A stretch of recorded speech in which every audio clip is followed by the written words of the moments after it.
The mental health of our U.S. military veterans is an issue of increasing concern, with estimates today suggesting that post-traumatic stress from active military service affects and impacts somewhere between 15 and 20% of our veteran population. The challenge is, how can accurate information about high-risk behaviors be obtained from veterans in order to provide timely and effective early interventions for mental health crises? On today's show, we'll hear from one researcher who's taking on this challenge, and he's working with a team to develop an innovative mobile health support system utilizing smartphone technology in hopes of helping U.S. military veterans detect and reduce high-risk behaviors associated with PTSD.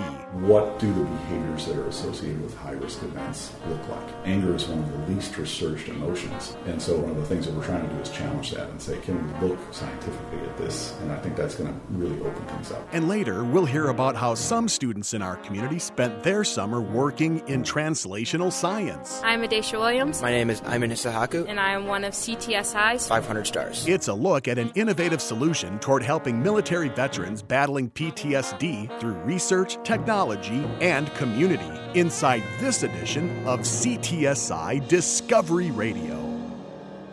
Welcome to CTSI Discovery Radio. I'm your host, Brian Belmer. CTSI Discovery Radio is brought to you by the Clinical and Translational Science Institute of Southeast Wisconsin. The CTSI is a consortium of researchers, doctors, scientists, and others representing 8 institutions, including the Medical College of Wisconsin, Milwaukee School of Engineering, Marquette University, the University of Wisconsin-Milwaukee, Children's Hospital of Wisconsin, Froedtert Hospital, Blood Center of Wisconsin, and the Milwaukee VA Medical Center. The CTSI works collaboratively across all of our member institutions in advancing biomedical research and finding new drugs, treatments, therapeutics, and interventions that are better, faster, and more economical than ever. Our mission is advancing health through research and discovery.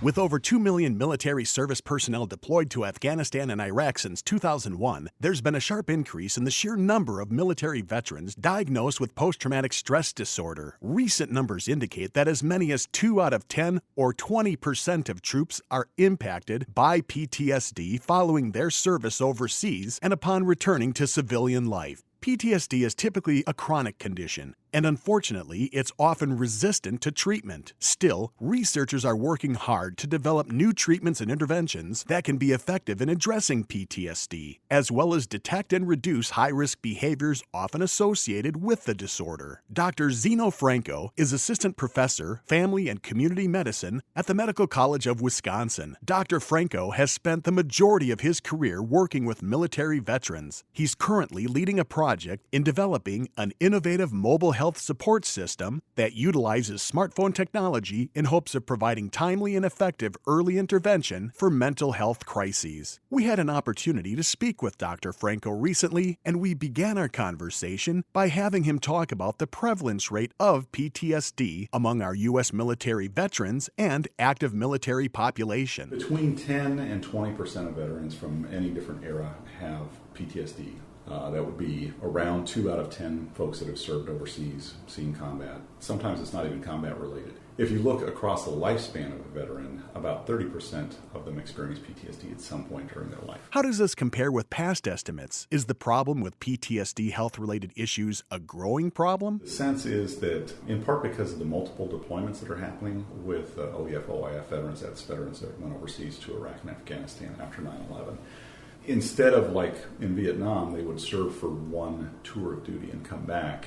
We have been sending them back 4, 5, 6 times even. And so they've just seen a lot more. They've been through a lot more. So we're thinking that based on that, the prevalence of PTSD is a little bit higher with this cycle. Next, we asked Dr. Franco who in the military commonly suffers from symptoms of PTSD. Does it vary based on their specific role or branch in the military? When I was clinically active in the VA system, one of the roles that we saw often having the most PTSD is Navy medics. If you think about the Marines who go in, the Marines see a lot of combat. but the Navy medics actually have to clean up the mess. They have to try to put people back together on the battlefield. And so there are certain combat roles that see a lot of difficult things when they're out there, and they're impacted by it. And he notes that the era that they served in the military can affect a veteran's PTSD treatment as well. If we think about folks that served in World War II, the culture in the U.S. at the time was basically don't talk about what happened. And so a lot of those guys didn't really realize that they had PTSD. The families didn't realize that there was a lot of problems, but it really didn't come up into broader discussion or into discussion with their healthcare providers. You contrast that with Vietnam combat theater veterans. A lot of them came back to,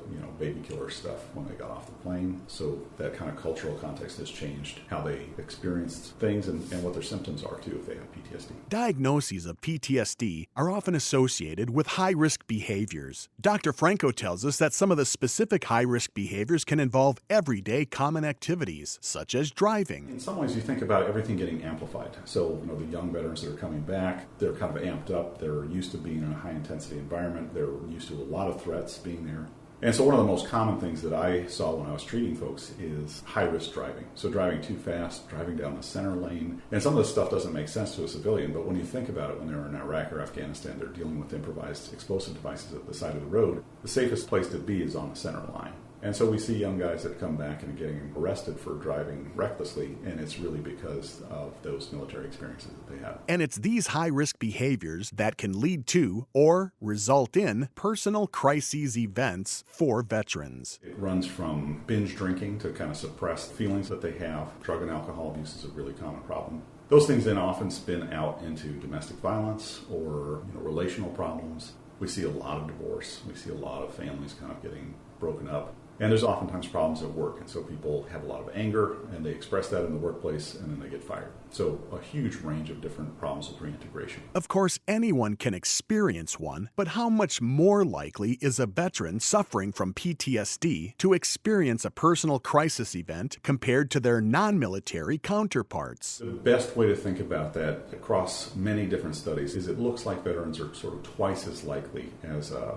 civilian counterpart, maybe who even does have PTSD, to have some sort of crisis. And that could be suicidal behavior, it could be, again, drug and alcohol abuse. And these things also lead into a set of health-related problems as well. Then, how treatable is PTSD in helping to control high-risk behaviors commonly associated with the condition? That's a complex question. One answer is that we've gotten a lot better over the last few years. The VA system is using some very powerful evidence-based psychotherapeutic treatments, medications, and at the same time, PTSD is also understood by the VA system as being treatment resistant in many cases. And that may be because there's some biological changes that happen. It may be just because the memories from combat exposure are so strong, we don't know. But it's a tough one. If somebody has it, it's not always the easiest thing to beat. Because many of these high-risk behaviors are resistant to treatment, Dr. Franco says it's caused him and his colleagues to rethink how and what to treat. What's interesting for me, and that's part of the work that we're doing, is rather than trying to treat the disorder, if you want to think about it that way, and the veterans would say that it's not necessarily a disorder, right? It's just a result of their experiences.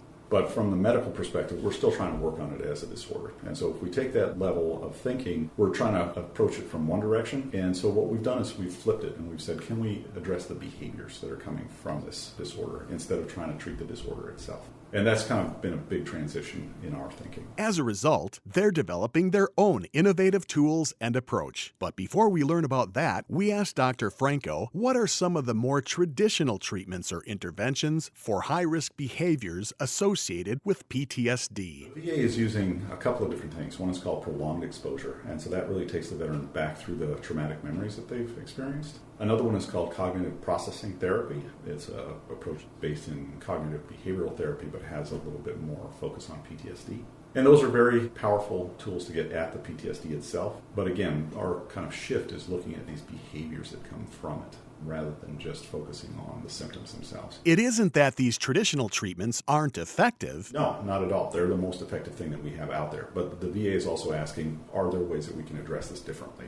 for those people, especially that are not recovering even after they've gone through evidence-based therapy. Dr. Franco and his colleagues are addressing PTSD differently. He tells us that with advancements in technology, opportunities for providing innovative treatments and interventions are wanted by today's veterans. As these younger veterans were coming back, we realized that a lot of them are sort of technology focused, and we weren't really in that space. The care providers are sort of thinking about traditional face-to-face therapy. A lot of these young veterans that are coming back are trying to restart their life. They're trying to go back to school, they're trying to deal with a job, and they would prefer to interact with some sort of therapeutic care using technology instead of face-to-face interaction. It's a generational effect. But is the push for integrating technology into treatment also coming from the research community? There's a couple of answers to that. One is that we're also trying to control costs. And so if there's ways to help folks using something that can be used over and over again, like a technology that doesn't necessarily put a trained professional in the mix, that's a way to reduce costs while still providing good therapeutic intervention.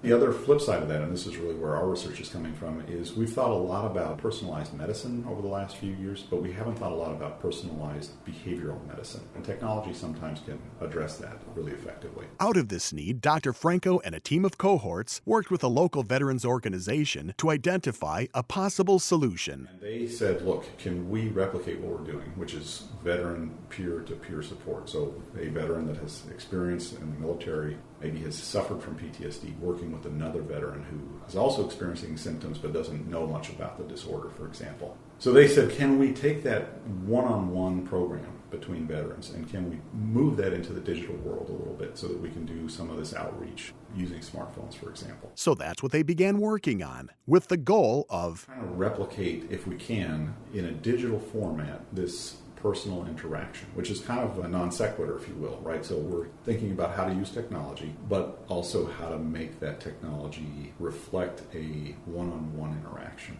So that was a big piece for us, is kind of building in that human-centric view. The work on the smartphone application is a collaborative partnership. And that partnership involves a number of CTSI partners. UW-Milwaukee is part of it, the VA, and Marquette has also been at the wheel in terms of developing the technology. They have a ubiquitous computing lab that's run by Dr. Iqbal Ahmed, and he has been the technology partner for us at Marquette, actually doing the development. And there's another important partner, the Veterans Organization, that helped identify the need in the first place. I've been working with Dry Hooch of America, which is a veteran-led nonprofit organization in Milwaukee, for about 10 years. It's an interesting thing because it's really a community academic partnership. And they said, look, can we replicate what we're doing, which is veteran peer-to-peer support? The executive director, Bob Curry at Dry Hooch, said this really is where we need to go. Our job then was to figure out how to fund that. So we went to the Healthier Wisconsin Partnership Program and said, look, we think this is an important idea. It's really come to us from the community. It's not our idea. It's really their idea. We're just trying to help them bring it all the way to fruition. And it's Dry Hooch that's been instrumental in bringing veterans into the research. One of the key things with community-engaged research is that if we're doing serious recruiting for high-risk veterans, for example, it may be difficult to recruit them into a study. We have to get to those folks. And so Dry Hooch has better reach with high-risk veterans than I do, and they're able to bring those people into the study. Next, we'll learn about how the smartphone app works. First, it's important to note, at this time, there are actually two apps. One is this piece around the digitally supported peer interaction, and the other is to see if we can detect crisis behavior. And so we actually came to CTSI to ask for some support for this crisis detection piece and got a small pilot grant to get this work move forward. The plan is to eventually merge the two apps into one. But for now, let's look at how they currently work independent of each other. We're taking a two-pronged approach. One is self-report data. The veterans check in with their peer mentor twice a week, and they provide some self-report data. Stage two for us is also looking at, can we use the sensor sets on the smartphones to look at specific behaviors? Can we correlate those behaviors that the sensors see to crisis events for the veterans? And so that's the next stage for us. And it's this second stage that's currently in development. Can the app literally detect physical signs of agitation and distress that can lead to high-risk behavior? So if you think about your smartphone, it can tell if you're walking or if you're sitting, right? right? It can tell how much physical activity you've gotten in a day. There's a whole bunch of things it knows. What we've been trying to do is, based on veteran input, reflect that in a series of simulations of high-risk behaviors in the laboratory environment. And now we're actually parsing that data down from the simulations. If we can look at specific gestures or level of energy expenditure or changes in routine to see if any of those things might indicate a crisis is occurring. Dr. Franco says the hope is to collect a large amount of data with this stage of the app. There's a couple of big buzzwords out there. One is big data and another is predictive analytics. That's where we're trying to go. We're trying to collect a huge amount of behavioral data about veterans. Right now, we're not at the stage of actually doing it with veterans. We're simulating it. From there, in these different patterns in the data, can we see specific behaviors that are occurring? And that's really leading edge work in this environment. Very few other labs are doing this. Dr. Franco says the app will utilize many different detection strategies. For example, detecting energy or geographical deviations from a veteran's typical or acceptable behavior. Right now, we're focusing a lot on gesture. So anger is a really key crisis point for veterans. And so we're using accelerometer data that comes from the smartphone about how quickly the smartphone is moving in space. But you can also think about GPS.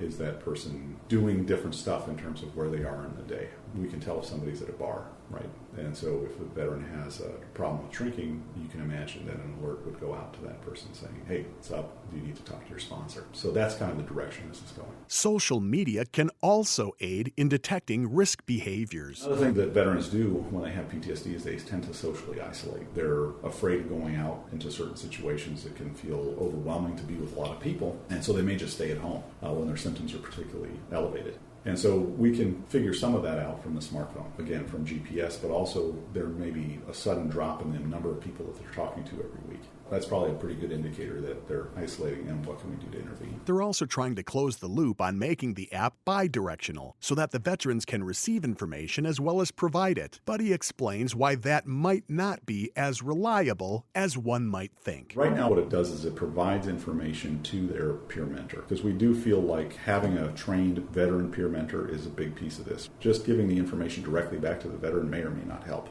Sometimes the veteran might be in denial. There are a whole bunch of reasons why that information may not be helpful to them directly. But putting that information in the hands of somebody that cares about them and can give them a call and say, hey, I see that this, and this is happening. Can you tell me more about what's going on? Should I come over? Can I call you back tomorrow? Those are the things that are going to prevent a suicide. He adds that many veterans aren't even aware of their PTSD symptoms. The veteran may not even be aware that they're symptomatic. So we may get self-report data from them saying, I'm doing fine, and really they're having a difficult problem with sleep that week. If we can see that the phone is active at 2 o'clock in the morning, they're having disrupted sleep. So the phone may be more accurate in certain situations than the veteran is. We're trying to get data from 3 different places: the veteran, their peer mentor, and the sensors, and combine that into a more comprehensive picture. Because after all, the smartphone app is intended to detect and reduce high-risk behaviors without sacrificing personal interaction with others. Dryhooch's entire reason for being is to provide veteran peer support, because they feel like that is one of the keys to help with reintegration process. So that trick has been to build technology that integrates that human touch into a larger technologically driven process. Of course, some vets want to rely solely on the app and avoid human interaction. I had a few veterans come up to us and say, I would do this if it was only based on a smartphone, but I don't want to talk to anybody at all. There are times when talking to a clinician is too scary, and getting that sort of first interaction to be delivered from a technology can be a really important first step. So is a vet who fits that profile still suitable for Dr. Franco's study? Yes, in some senses they are, because with the smartphone piece, they don't necessarily have to have face-to-face contact. It could be text-based contact or telephone support. So there's still some human contact, but it's not necessarily face-to-face. Again, there are 2 separate apps being developed with the hopes of eventually merging them. At this point, the sensory-based mPeer app is being tested in the laboratory before being utilized with veterans. We're really simulating this in a laboratory environment. So we've taken a lot of input from veterans about what high-risk behavior looks like. We have tried to then replicate that, not using the veterans, but using our own resources in the laboratory, and then looking at that data. Meanwhile, the Quick Reaction Force peer-to-peer app is an active study. So is it open to accept more veterans into the study? Yeah, we certainly are. That study is open right now to recruitment. We're actually looking for 30 or 40 additional folks to enter into that study. And how can a veteran learn more about enrolling? The easiest way to do that is to go to DryHooch, and they can find a whole bunch of information about the study right there. That's dryhooch.org. Click on the Programs tab on the homepage. Then look for QRF, or Quick Reaction Force, for information on the study. We'll be sure to post a link on our CTSI website along with the podcast of this show. So once fully integrated together, what's the future for the Quick Reaction Force and Ampere Sensory apps? For us, the next big question is how do we commercialize this? And it's not to make money, it's to get it disseminated. We're actually in the process of looking for commercial partners and trying to transfer this technology out. And so we're working on this as a commercial application ultimately. In addition to taking their innovations to market for helping veterans, can Dr. Franco see the app possibly being used in helping other populations as well? There are mental health crises that kind of span the spectrum. A lot of different folks have different issues, depression, anxiety, and crises come up with that. So we're actually trying to test it out in some senses with veterans, because for the veterans that are experiencing real problems, they're at particular risk. And so that actually creates a great situation for me as a scientist. It sounds a little bit funny, but there's just a higher incidence of them having these problems, and so it's easier to study. Once we understand how it's impacting veterans and how we can intervene, we can translate that to mental health problems across the board. It doesn't necessarily have to be veteran specific. Ultimately, what does Dr. Franco hope to better understand as an outcome? I think one of the things that we're trying to delve into is really almost at a philosophical level, what do the behaviors that are associated with high-risk events look like? And we haven't really thought about that as scientists very much. Anger is one of the least researched areas, one of the least researched emotions. Maybe because it makes researchers uncomfortable. And so one of the things that we're trying to do is challenge that and say, can we look scientifically at this? And I think that's going to really open things up. And what does he want us to better understand about veterans suffering from PTSD? One of the key things is that veterans don't want to see themselves as broken, especially the younger veterans returning from Afghanistan and Iraq don't want to have some of the same experiences that came with the Vietnam experience. And so I think it's really key for us as a community to embrace our veterans and say we're here and not look at them as crazy.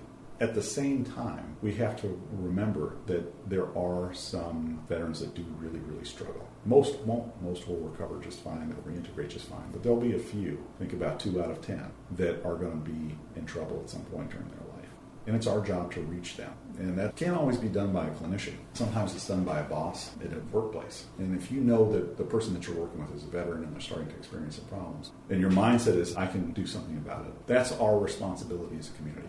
It's not just the VA's responsibility. It's not just the medical college's responsibility. It's all of us saying we stand with veterans. And that's the fundamental take-home message for me. Finally, Dr. Franco says that doing research to help veterans is more than his profession. It's his purpose. I've spent my entire career working on post-traumatic stress disorder and issues around combat experience. We owe a debt to the folks that have gone overseas. Part of that is trying to figure out how can we pick them up and put them back where they need to be. That's why I come to work every day. Our thanks to Dr. Zeno Franco, Assistant Professor, Family and Community Medicine at the Medical College of Wisconsin.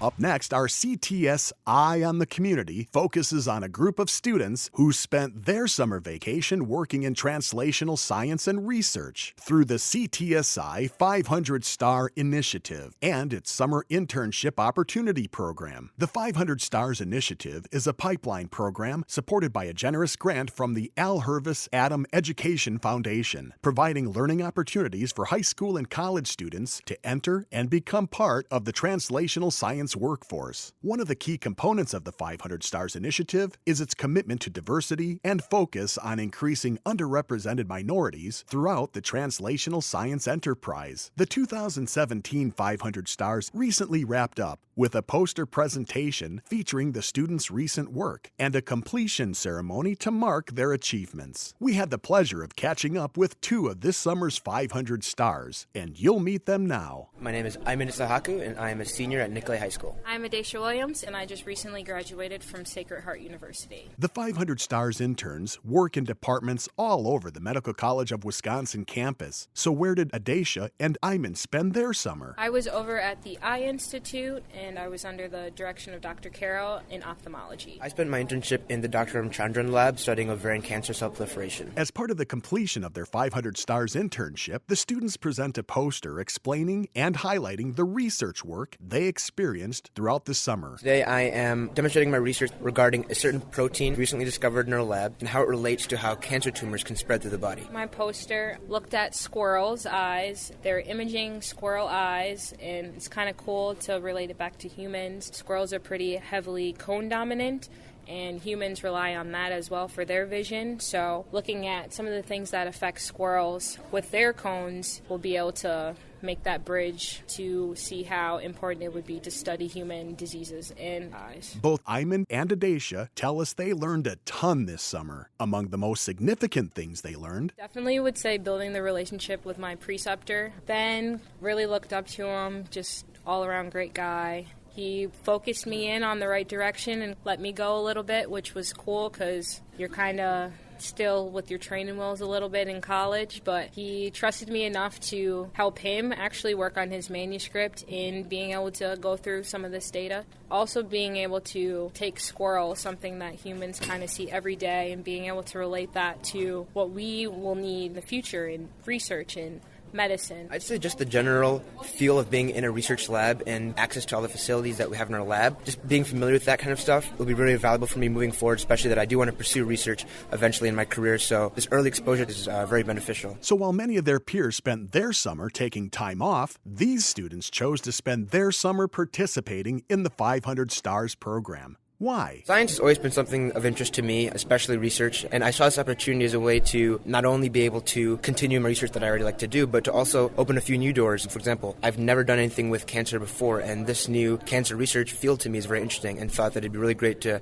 get involved in it, especially at such a young age. I feel like the preparation is invaluable. And did this summer's program do anything to influence the future path of their education? Originally, I wanted to be a medical doctor, but after spending my summer researching, I really didn't have this much in-depth research before in my undergrad, so kind of changing the MD to a PhD now. I really want to focus on research and get more information out there. Then what do they see themselves doing long-term, big picture? And how does participating in the 500 Stars program benefit them toward that outcome? I hopefully will pursue an MD PhD, and I feel that this program has not only helped me with my research skills, but also just given me exposure to connections that I can establish upon moving forward. I met a lot of great people in the lab I work in and in MCW in general, and so that exposure to this environment is really valuable, I'd say, moving forward. It definitely is going to give me something that PhD programs are going to look at, seeing that I was participating in a pretty rigorous research thing. Definitely gave me that opportunity and being able to network with some of the doctors here at the medical college, building me as a person. Coming out of undergrad, I was a little undecisive, so being able to set my eye on what I want to do in the future, which is get my PhD. By joining the 500 Stars initiative, students agree to make a 10-year commitment of being tracked in their educational pursuit and progress. Both Ayman and Adesha see great value in that 10-year commitment between the program and themselves. Very much so. Obviously, the MD PhD program is a long and tedious journey. It kind of can feel really tedious as you get to your later years of university, but to have this kind of support to fall back on and people that have gone through it before and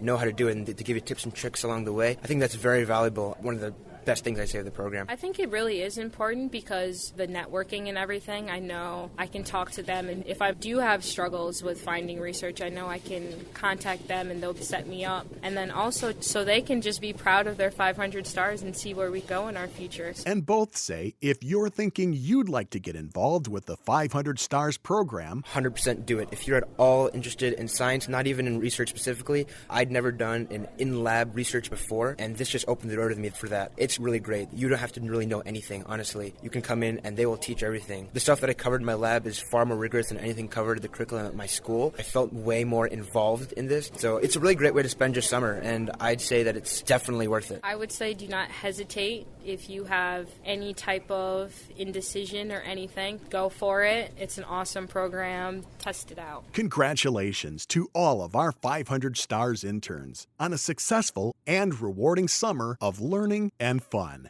For more information about the 500 Stars program, contact the Clinical and Translational Science Institute of Southeast Wisconsin at ctsi.mcw.edu.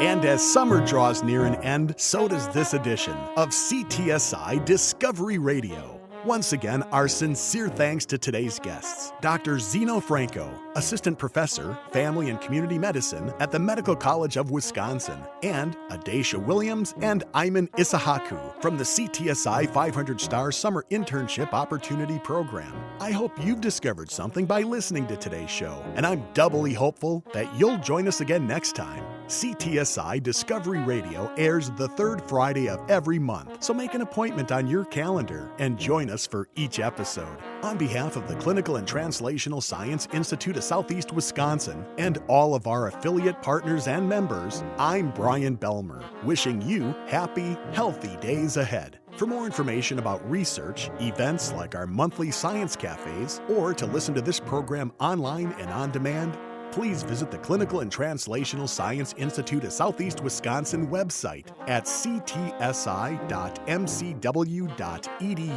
While you're there, sign up as a community member. We need your help to advance clinical and translational team science and improve the health of our community and people worldwide. And remember, like us on Facebook and follow us on Twitter. CTSI Discovery Radio is written, produced, and hosted by Brian Belmer in collaboration with WMSE Radio.